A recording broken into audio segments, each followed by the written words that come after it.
Shimano just killed Ultegra, Sora, and Claris, and if you buy a beginner bike in 2026 without understanding their replacement cues, you might fall into a massive upgrade trap. For 2026, Shimano effectively wiped out their entire entry-level road hierarchy. No more 8, 9, or 10-speed options. They've all been replaced by cues. But here's the mistake most people make.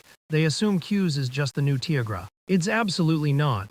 Traditional Shimano road groups are built to race. CUES is built to last.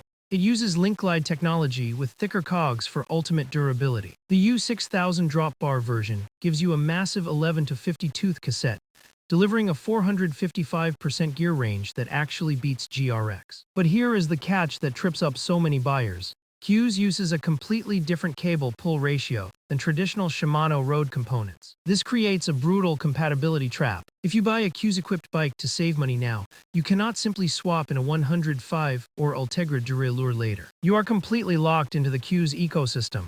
Period. So is it bad? Not at all. A full CUES U6000 group set costs around $350.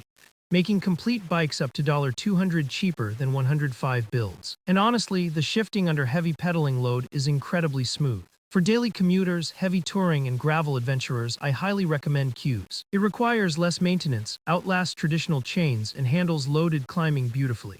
But if you do fast road rides or amateur racing, skip CUES entirely. The gear jumps are too large, and the shifting isn't snappy enough for tight pace lines. Bottom line, don't buy CUES if your goal is going fast and upgrading to race parts later. But if you want a bomb-proof, budget-friendly setup for exploring or commuting, CUES is exactly what you need. Check the spec sheet before you buy.